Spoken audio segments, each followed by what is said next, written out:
move on to the next game, and this was the most exciting game of this week, and that was Rams Panthers. The Panthers would pull off the upset in this one, 31-28, and oh my goodness, Bryce Young scrambling, big play after big play, 2 long touchdowns on fourth down, extending the play.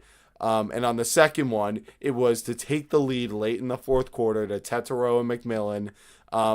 It's just unbelievable to see Bryce Young playing like this. A fun fact, a fun little stat for you guys in this one. In this game against the Blitz, he was 6 for 6 for 150 yards and 3 touchdowns. And so a third of those attempts were on fourth down. They blitzed him, and they paid for it both times. Perfect passer rating. Just unbelievable by Bryce Young.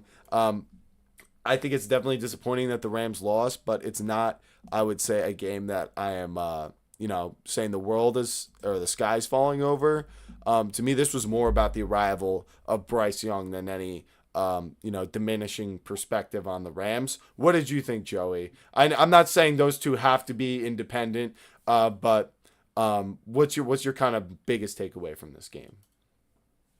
I just think, you mentioned how Bryce Young was 6 for 6, 150 yards. That was 3/4 of his total yards in this game.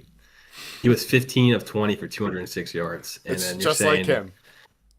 yeah, 75% of that was off the blitz. So Yeah, that's kind of cool. But yeah, yeah, to me, this was just more of a really, really sloppy Matt Stafford game. I mean, he had the 2 interceptions, the pick six, and then the fumble. Just a tough game for him. They the talk all week was how he has like 28 straight touchdowns or something like that, and no yeah. turnovers, and then turned the ball over 3 times this game. Quite the jinx on him. And I think for me, I feel like this just kind of opens the door for the Rams. This was a loss that like the Seattle needed them to suffer. The Niners needed them to lose this game. I think their division race just got super tight, just like the AFC South, and it's going to be an interesting watch. It's going to be a great finish. I feel like for me, I would want to say Seattle's my number one. I would expect them to win the division. I don't know. What do you think? I Uh, think Seattle's defense against the Rams' offense, a rematch of that is going to go into Seattle's favor. I feel like. I think it's an awesome question. I kind of, like I said, I hinted at before, my faith in the Rams is not shaken by this loss. It was a very concentrated loss on a couple plays. As you mentioned, that was 3/4 of Bryce Young's passing yards. Other than that, for the You're, most you're part, breaking up a lot. oh, am I breaking up a lot? That's very, very, very odd. What about now? You're Am I frozen for me. Hold on. interesting? Yeah, you're still frozen. I don't know if you can see me. I could see you. Is it my Wi-Fi? It says I'm going. This should all be plugged in. Well, I'm not sure if anyone in the chat cannot hear me, but if you cannot hear me, then please do say something so that I know it's me or whether it's Joey. Joey has just left Discord, so he can come back. Joey, can you hear me? Because I cannot hear you at the moment. Sorry for the technical difficulties, guys. You're back. I can see you. Okay, awesome. You can see me. I cannot see you at the moment, but I can hear you. But to what I was saying with the Rams, like this game very easily could have been like a solid win despite the turnovers by Matthew Stafford. The Panthers were better on third down, 5 of 17, but it was being 3 for 3 on third down that really won them this game. The Rams didn't go for it on fourth down once, so that was 3 game-changing conversions by the Panthers, and obviously 2 of them were for touchdowns. The Rams were only 2 for 5 on third down, though.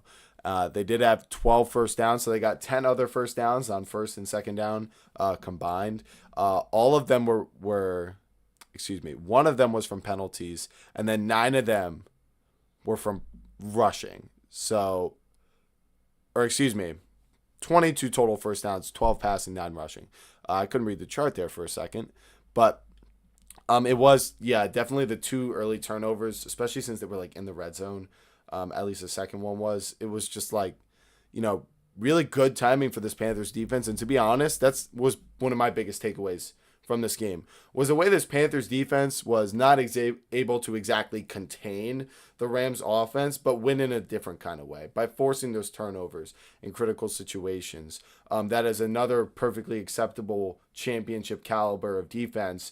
If you have an offense like this Panthers team does, then you can take advantage and win because they can run the ball, so they can finish out games, but they can also pass and have some of this, play extension magic from Bryce Young. And Tetairoa McMillan has been every bit as advertised as the top wide receiver in the class.